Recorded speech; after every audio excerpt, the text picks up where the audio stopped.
तो hello friends, स्वागत है आप सभी का फिर से हमारी एक और नई वीडियो में। तो आज की इस वीडियो के अंदर आपको बतलाने वाले हैं कि अगर आप भी अपने बैंक ऑफ बड़ौदा में पैसा जमा करना चाहते हो और आपको बैंक ऑफ बड़ौदा की तरफ से इस तरह का कोई फॉर्म दे दिया गया है जिससे आपको भरने में दिक्कत हो रही है कि किस में क्या चीज़ फिल करें, ठीक है। तो आज की इस वीडियो में आपको यही बताने वाले हैं। तो चलिए बिना समय वेस्ट किए करते हैं शुरू। तो सबसे पहले आपको यहाँ पर आ जाना है इस वाले फॉर्म में। तो यहाँ पर आपको सबसे ऊपर ही देखने को मिलेगा डेट। अब आप जिस भी तारीख को पैसा जमा करना चाहते हो उस डेट को यहाँ पर डाल देना, ठीक है। जैसे मैं यहाँ पर 2 तारीख को पैसा जमा करने वाला हूँ, 3 मार्च को। तो यहाँ पर मैं इस प्रकार से डाल दे रहा हूँ अपनी डेट। आपको भी यहाँ पर इस प्रकार से डाल देना है जब भी आप पैसा जमा करने गए हो, ठीक है। उसके बाद आपको नीचे देखने को मिलेगा ब्रांच का नाम। आप किस ब्रांच में अपना पैसा जमा कर रहे हो उस ब्रांच का नाम यहाँ पर डालना होता है, ठीक है। तो मेरा ब्रांच है बीकापुर, तो चलिए मैं यहाँ पर अपना ब्रांच का नाम बीकापुर डाल देता हूँ। आपको भी कैपिटल लेटर में यहाँ पर ब्रांच का नाम यानी कि सब कुछ आपको कैपिटल लेटर में यहाँ पर डालना होता है, जैसा कि मैंने यहाँ पर फिल किया। उसके बाद आपका ब्रांच पूछेगा तो आपका ब्रांच भी वहीं पर होगा, तो आपको फिर से बीकापुर डाल देना है। तो मेरा ब्रांच है बीकापुर में, तो फिर से यहाँ पर ब्रांच का नाम बीकापुर डाल देता हूँ, यानी कि दोनों में आपके ब्रांच का नाम ही रहेगा, ठीक है। इस तरह से आपको कैपिटल लेटर में यहाँ पर भी लिख देना है। उसके बाद आपका फुल नेम पूछेगा, आपका फुल नेम क्या है, आपके बैंक पासबुक में जो भी नेम है आपको यहाँ पर फिल कर देना है। तो मेरा नाम है राजकुमार, पूरा नाम। तो चलिए यहाँ पर मैं अपना नाम राजकुमार लिख देता हूँ, ठीक है। आपको भी इस तरह से कैपिटल लेटर में सारा कुछ फिल कर देना है। उसके बाद आपको नीचे आ जाएगा अकाउंट नंबर। अब आपको यहाँ पर अपने अकाउंट नंबर डाल देना है, 14 अंकों का जो भी होगा, ठीक है। तो चलिए मैं यहाँ पर अपना अकाउंट नंबर यहाँ पर डाल देता हूँ, जैसे 163881 और यहाँ पर 000। आपको एक एक खाने में एक एक अंक डालना होता है, ठीक है। तो यहाँ पर मैंने डाल दिया। उसके बाद चलिए क्रॉस कर देते हैं, यहाँ पर पूरा नहीं डालेंगे, आपको यहाँ पर पूरा सही से डालना होगा, ठीक है। तो यहाँ पर मैंने 3 क्रॉस कर दिया। उसके बाद आपको यहाँ पर नीचे आ जाना वर्चुअल अकाउंट नंबर। अब आपको ये वर्चुअल अकाउंट नंबर नहीं डालना है, ये चेक वालों के लिए होता है, ठीक है। जो चेक से जमा करते हैं उनके लिए ये होता है, आपको इसे छोड़ देना है। उसके बाद आपको टाइप अकाउंट देखने को मिलेगा, तो आपको अपना अकाउंट का नाम यहाँ पर डाल देना है। जैसे मेरा बैंक ऑफ बड़ौदा का जो अकाउंट है सेविंग अकाउंट है, तो चलिए मैं यहाँ पर अपने अकाउंट का नाम सेविंग यहाँ पर डाल देता हूँ। आपको भी इसी तरह से डाल देना है आपका जो भी अकाउंट होगा, ठीक है। तो यहाँ पर मेरा बचत खाता है, यानी कि इसे इंग्लिश में कहते हैं सेविंग अकाउंट। तो यहाँ पर मैं इस प्रकार से डाल दे रहा हूँ, आपको भी इसी प्रकार से डाल देना है, ठीक है। तो यहाँ पर मैंने डाल दिया है सेविंग अकाउंट। उसके बाद आपको नीचे आ जाना। नीचे आने के बाद आपको यहाँ पर पूछेगा कि कितना रुपया आप जमा कर रहे हो, वो यहाँ पर आपको फिल कर देना ऊपर, ठीक है।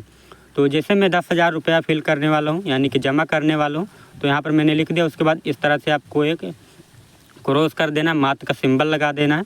उसके बाद यहाँ पर इस बॉक्स में आपको 00 लगा देना है, ठीक है, इस तरह से। उसके बाद एक तिरछी लाइन खींच के यहाँ पर भी आपको टोटल में भी 10,000 रुपये लिख देना है इस प्रकार से। और यहाँ पर आपको मात्र वाला सिंबल इस तरह से लाइन खींच के लगा देना है, और यहाँ पर भी आपको 0 लगा देना है। उसके बाद आपको नीचे देखने को मिलेगा, अब आपको यहाँ पर वर्ड में लिखना होगा, ठीक है। तो चलिए हम यहाँ पर वर्ड में लिख देते हैं 10,000 रुपये को 10,000 रुपये, 10,000, ठीक है। तो आपको भी यहाँ पर नीचे भी लिखना होता है आपको वर्ड में, ठीक है, 10,000 THOUSAND। आपको इस प्रकार से अपना 10,000 जो भी अपना जमा करो इस प्रकार से लिख देना है। उसके बाद आपको लगा देना है लास्ट में ओनली, ठीक है। तो चलिए हम यहाँ पर लिख देते हैं ओनली, इधर ONLY। इस तरह से आपको लास्ट में ओनली लिख देना है, ठीक है। उसके बाद आपको यहाँ पर आ जाना है। अब आपको यहाँ पर ऊपर देखने को मिलेगा, ये आपका काम फिनिश हो गया। अब यहाँ पर आ जाना है। यहाँ पर सबसे ऊपर ही आपको ब्रांच का नाम डाल देना है, डिपॉजिट ब्रांच। तो यहाँ पर जो भी आपका इसमें ब्रांच है वही इसमें भी रहेगा। तो बीकापुर मैंने डाला है, तो यहाँ पर भी चलिए बीकापुर फिल कर देते हैं। आपको भी इसी प्रकार से अपने ब्रांच का नाम डाल देना है, ठीक है। उसके बाद आपका ब्रांच क्या है, तो आपका ब्रांच वही होगा भाई। तो यहाँ पर बीकापुर फिर से आपको फिल कर देना है। बहुत आसान है, आपको समझना होता है बस। तो यहाँ पर मैंने ब्रांच का नाम डाल दिया। फिर से आपको वही डेट जो यहाँ पर है वही डेट यहाँ पर भी डाल देना है। तो यहाँ पर जैसे 2/3/2025 इस प्रकार से आपको डेट ब्रांच का नाम डाल देना, ठीक है। उसके बाद नीचे भी आपको फुल नेम पूछेगा, तो वहाँ पर जो आपने फिल किया यहाँ पर भी आपको फिल कर देना है। फुल नेम राजकुमार है, तो यहाँ पर राजकुमार लिख देता हूँ। इस तरह से आपको लिख देना नेम। और यहाँ पर फिर से आपको नीचे देखने को मिलेगा अकाउंट नंबर। अब आपको यहाँ पर जो भी अपने अकाउंट नंबर यहाँ इस वाले में डालना है, आपको यहाँ पर भी अकाउंट नंबर वही वाला डाल देना है ना। सेम है यहाँ पर मैंने डाल दिया। उसके बाद 3 बार क्रॉस कर देते हैं, पूरा नहीं डालेंगे, आपको पूरा अच्छे से डालना है, ठीक है। उसके बाद वर्चुअल अकाउंट नंबर ये आपको नहीं डालना है, ये कैश वालों के लिए है, चेक वालों के लिए आपको मैंने बताया, ठीक है। और यहाँ पर टाइप अकाउंट में सेविंग अकाउंट डाल देना है, SAVING सेविंग अकाउंट ACCOUNT, इस तरह से आपको सेविंग अकाउंट डाल देना है, ठीक है। उसके बाद आपको आ जाना नीचे आने के बाद आपको यहाँ से लेकर यहाँ तक ये सब आपको नहीं फिल करना, ये चेक वालों के लिए है ना। आपको आ जाना यहाँ पर कैश डिपॉजिट में। अब आपको यहाँ पर देखने को मिलेगा नोटों की संख्या और यहाँ पर पैसा आपको डालना है, ठीक है।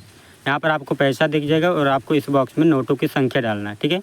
जैसे मैं 500 की 20 नोट जमा करने वाला हूँ, तो यहाँ पर 500 गुणे चलिए हम 20 कर देते हैं, 20 नोट जमा करने वाला हूँ, है ना 500 की। तो यहाँ पर चलिए हम 500 के आगे यहाँ पर लिख देते हैं 20, ताकि यहाँ पर 10,000 हो जाए, ठीक है। तो आपको भी इसी प्रकार से अंदाज़ा लगा के गुणा करके आपको लिखना होता है। 500 की मैं 20 नोट जमा करूँगा, तब जाके यहाँ पर 10,000 होगा। तो यहाँ पर अब आपको रुपया लिख देना, पूरा 10,000 रुपया, ठीक है। इस प्रकार से 10,000 रुपये लिख के तिरछी लाइन खींच के इस तरह से खींच देना है। और यहाँ पर तिरछी लाइन खींचना, अब टोटल में भी आपको 10,000 रुपये लिख देना है इस तरह से, और तिरछी लाइन खींच के इस तरह से कर देना है। मात्र का सिंबल है ये, और डबल जीरो यहाँ पर भी लगा देना और यहाँ नीचे भी लगा देना, ठीक है।